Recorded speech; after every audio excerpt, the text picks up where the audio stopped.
preparando para recordar aquela cena dramática do descimento da cruz, a condução até a preparação do corpo e a condução até o túmulo. Vamos cantar. Um dia uma criança me parou, olhou-me nos meus olhos a sorrir. Uma vez eu escutei um padre que consumiu a vida dele, um missionário italiano, Padre Oro, no norte da Itália. Um grande missionário, chegou aos 100 anos e perdeu a visão, cego. Vivia num abrigo para padres idosos no norte da Itália, de uma alegria fascinante.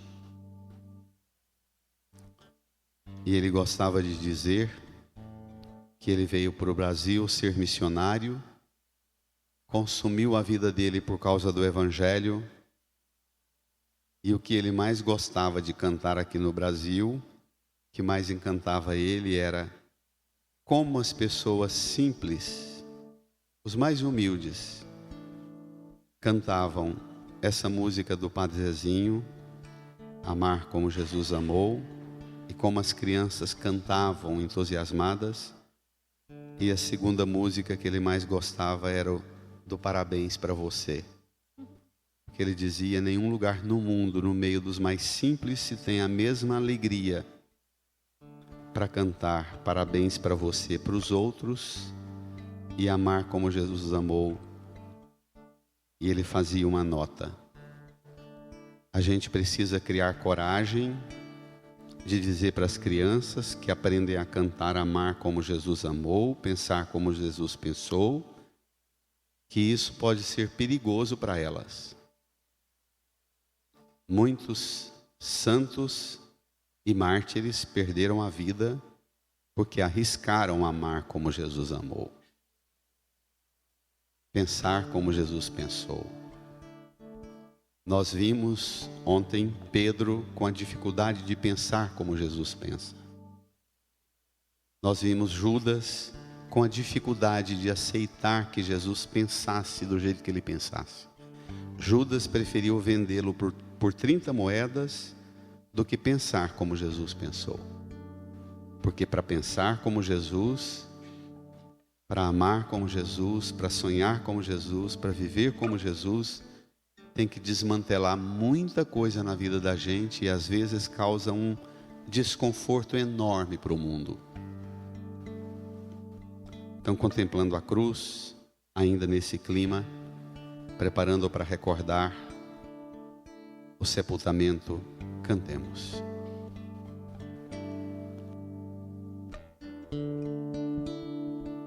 Um dia uma criança me parou, olhou-me nos meus olhos a sorrir, caneta e papel na sua mão, tarefa escolar para cumprir, e perguntou no meio de um sorriso: o que é preciso para ser feliz?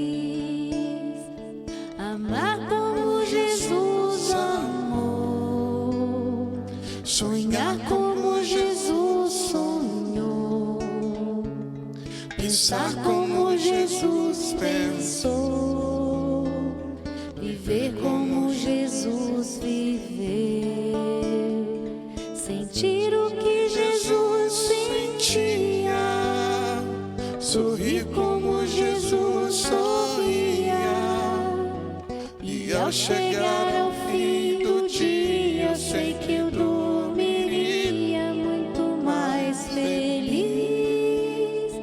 Sentir o que Jesus sentia, sorrir como Jesus sorria, e ao chegar ao fim do dia, sei que eu dormiria muito mais feliz. Ouvindo o que eu falei, ela me olhou e disse que era lindo o que eu falei. Pediu que eu repetisse, por favor, que não falasse tudo de uma vez. E perguntou de novo num sorriso o que é preciso para ser feliz. Amar como Jesus amou, sonhar como Jesus sonhou, pensar como Jesus pensou, viver como Jesus viveu, sentir o que Jesus sentia, sorrir como Jesus sorria. E ao chegar ao fim do dia, sei que eu dormiria muito mais feliz. Sentir o que Jesus sentia, sorrir como Jesus sorria. E ao chegar ao fim do dia, sei que eu dormiria muito mais feliz.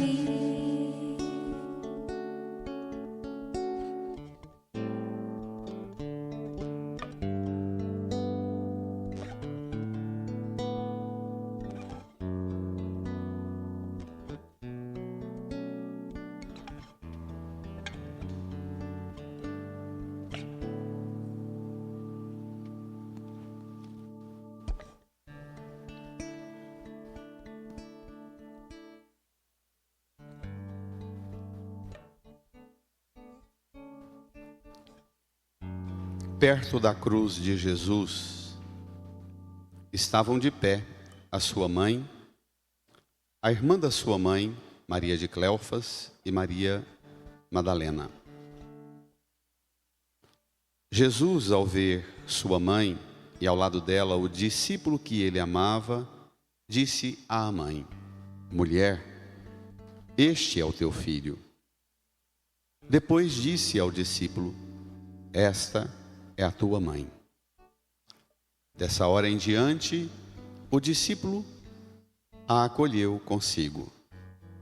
Depois disso, Jesus, sabendo que tudo estava consumado e para que se cumprisse a Escritura até o fim, disse: tenho sede. Havia ali uma jarra cheia de vinagre, amarraram numa vara uma esponja embebida de vinagre e levaram-na à boca de Jesus.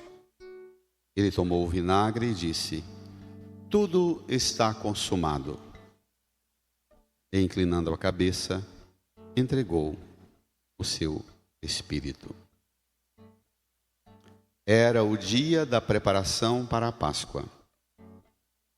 Os judeus queriam evitar que os corpos ficassem na cruz durante o sábado, porque aquele sábado era dia de festa solene. Então pediram a Pilatos que mandasse quebrar as pernas aos crucificados e os tirasse da cruz. Os soldados foram e quebraram as pernas de um e depois do outro, que foram crucificados com Jesus. Ao se aproximarem de Jesus e vendo que já estava morto, não lhe quebraram as pernas, mas um soldado abriu-lhe o lado com uma lança e logo saiu sangue e água. Aquele que viu dá testemunho e o seu testemunho é verdadeiro, e ele sabe que fala a verdade, para que vós também acrediteis. Isso aconteceu para que se cumprisse a Escritura que diz: não quebrarão nenhum dos seus ossos. E outra Escritura ainda diz: olharão para aquele que transpassaram. Depois disso, José de Arimateia, que era discípulo de Jesus, mas às escondidas, por medo dos judeus, pediu a Pilatos para tirar o corpo de Jesus. Pilatos consentiu. Então José veio tirar o corpo de Jesus. Chegou também Nicodemos, o mesmo que antes tinha ido de noite encontrar-se com Jesus. Levou uns 30 quilos de perfume feito de mirra e aloés. Então tomaram o corpo de Jesus e envolveram-no com os aromas em faixas de linho, como os judeus costumam sepultar. No lugar onde Jesus foi crucificado havia um jardim, e no jardim um túmulo novo, onde ainda ninguém tinha sido sepultado, por causa da preparação da Páscoa. E como o túmulo estava perto, foi ali que colocaram Jesus. Irmãs e irmãos, esta última cena, a última ação de Jesus, eu meditava hoje à tarde, a última obra de Jesus antes de morrer, foi dar Nossa Senhora, sua Santíssima Mãe, como mãe da igreja, dos discípulos que ele ama. Deu Maria ao discípulo amado, que somos nós. Mas deu-nos também a Maria, esta é tua mãe, este é o teu filho. Logo ele morre. É a última grande obra antes da sua morte. Morre com sede. A última oração de Jesus na cruz, a última palavra não é dele, é nossa. Ao dizer, ao gritar do alto da cruz, tenho sede, Jesus está elevando ao Pai o clamor da secura em que nos encontramos, cada um de nós, sem Deus neste mundo. A sede dele é a sede humana. A sede de Jesus é a sede de Deus pela salvação do mundo, pela salvação dos homens.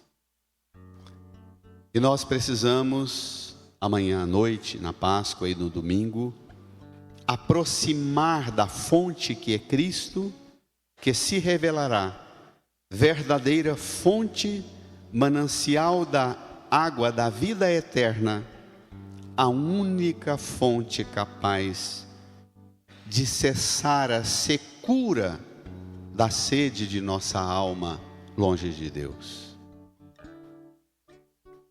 Aproximemo-nos desta fonte daqui até amanhã à noite.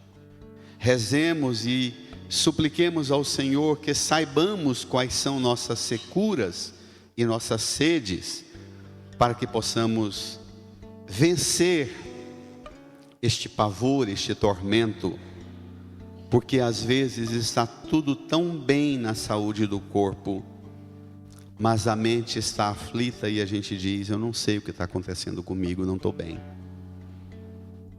Às vezes está tudo bem com a saúde do corpo, tudo bem com a vida religiosa, com a prática religiosa, mas um desconforto, uma coisa estranha que vai e volta nos sentimentos, emoções, pensamentos, tudo muito misturado e a gente não sabe o que é. Diz Santo Agostinho, agora sabemos, é a sede dele.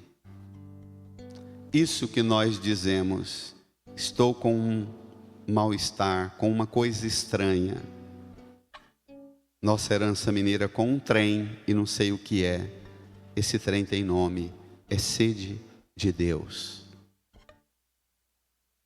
Uma sede que gastamos muito do nosso tempo e da nossa vida tentando saciar essa sede em muitas rotas e alternativas falsas que o mundo oferece, que nós mesmos engenhosamente criamos.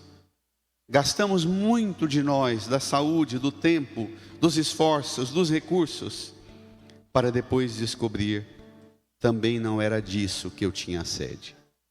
E continua a sede. É aqui que ele de alguém que grita tenho sede, se converte na fonte. Nós estamos exatamente no Evangelho de João. Aquele primeiro diálogo que ele dirigiu à samaritana. Dá-me de beber. Mulher, se você tivesse noção de quem é que te impede, dá-me de beber, tu mesma lhe pedirias, e ele lhe daria uma água, e tu mesma, de dentro de ti, jorraria água para a vida eterna. Tenho sede. A sede que ele apresentou à samaritana e a sede que ele apresenta no alto da cruz é a sede da fonte. Em escutar o barulho daqueles que vêm até esta fonte para saciar nela a sede da qual nós não somos capazes por nós mesmos de nos livrar dela. É Ele essa fonte.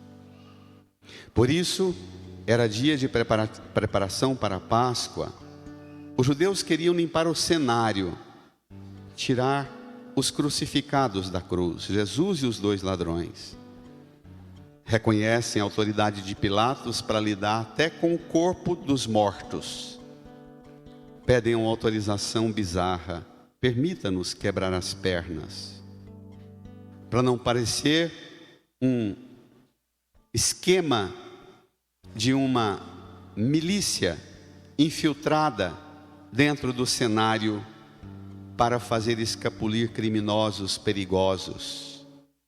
Deixa-nos quebrar as pernas, que assim eles não fugirão.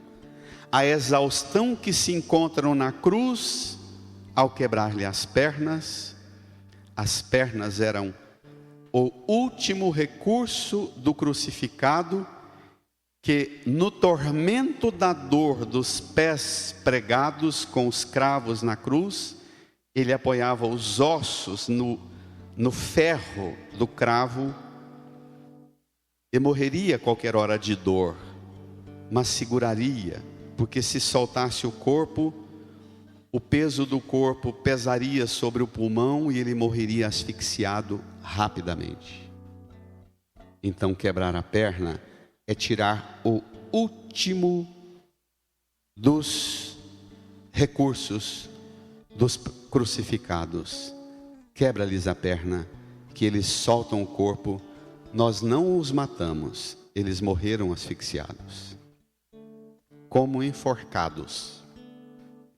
Não é culpa nossa. Pilatos consentiu. Ao se aproximarem, quebraram as pernas de um, depois do outro, e chegaram perto de Jesus. Vendo que estava morto, não lhe quebraram as pernas.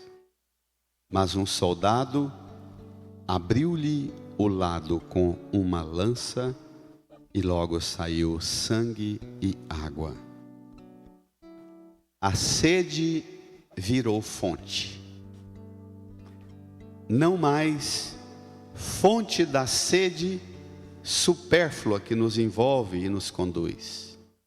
A sede que agora há pouco gritou aos céus, tenho sede, virou fonte, derramou sangue e água.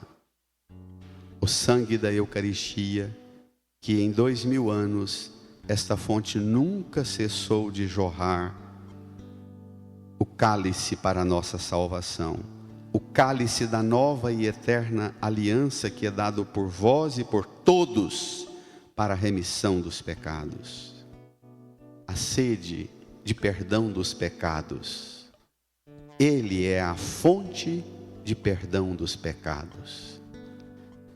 A sede da água da vida derramou sangue e água, a água do batismo, que nós amanhã à noite renovaremos as promessas do nosso batismo aqui, com entusiasmo, celebraremos alegremente a festa do nosso nascimento.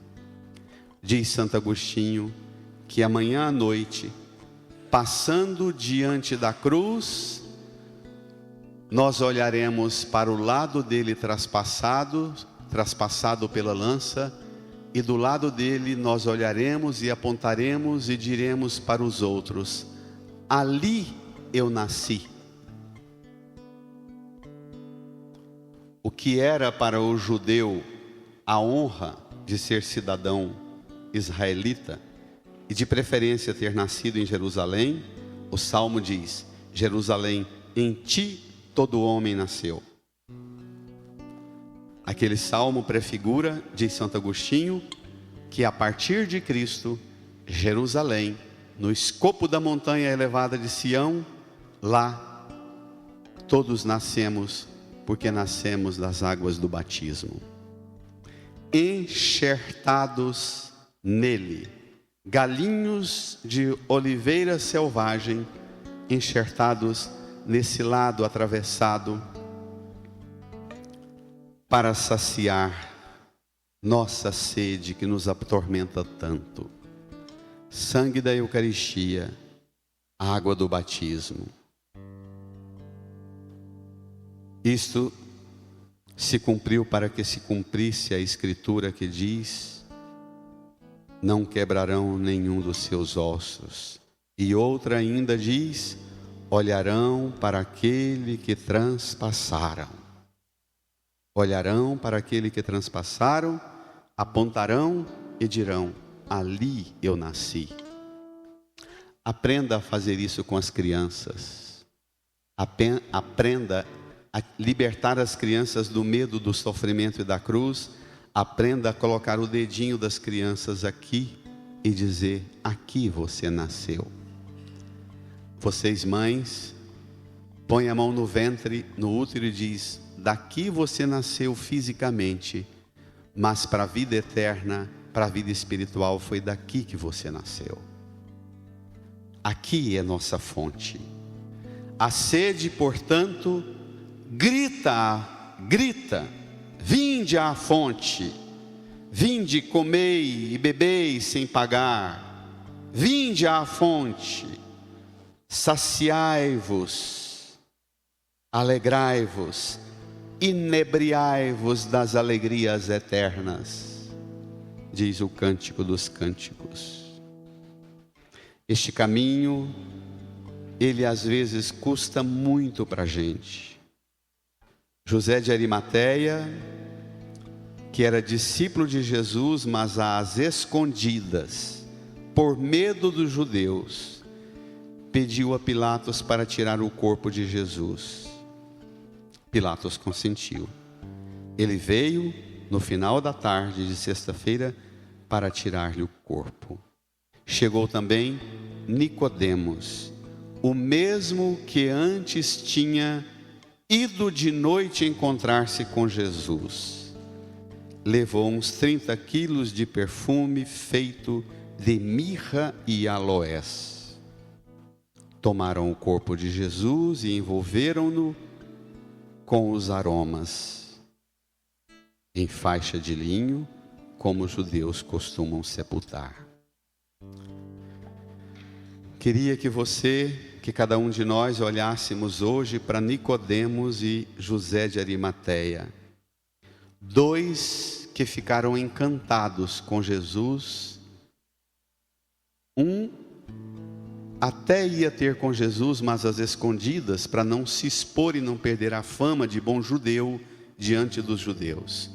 O outro ia atrás de Jesus sempre à noite, para conversar coisas lindas com Jesus, que só ele falava, mas às escondidas, porque ele era um autêntico judeu, que não queria perder a fama diante da fachada religiosa de Israel. Também hoje, irmã e irmão, percamos o medo de procurar Jesus. Percamos a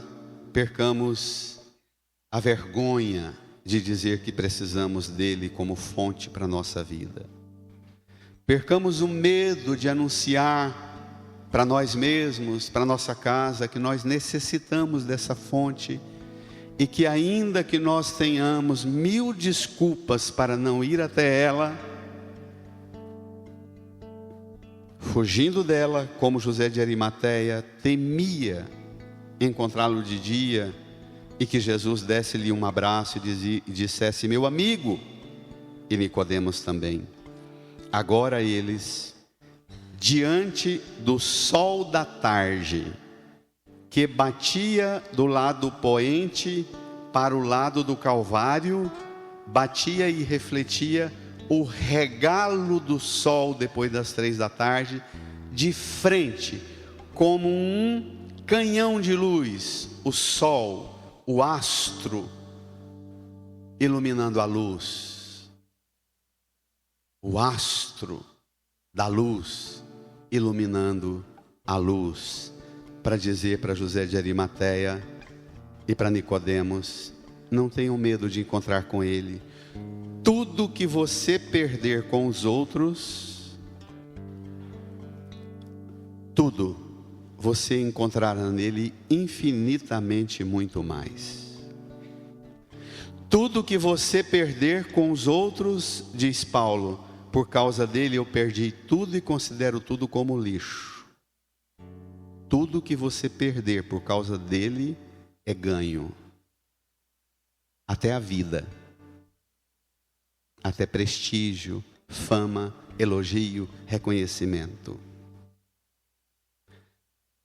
Vamos à fonte, ainda que ela pareça assim vencida, ressequida, esturricada. Vamos à fonte, desçamos à fonte da cruz, caminhemos com alguns passos, com as nossas lanternas, recordando aqueles que antes iam com lanterna procurar Jesus à noite por medo e por vergonha, e que agora andam com lanterna para sepultá-lo num jardim. Preparemos nosso coração para prestar essa última homenagem nessa Sexta-feira Santa. Descer essa imagem da cruz, preparar o esquife, sair com o andor numa pequena procissão e recordar a despedida e o sepultamento, para que amanhã à noite, transbordante de beleza, o sol da vida eterna nascerá em plena meia-noite. Amém.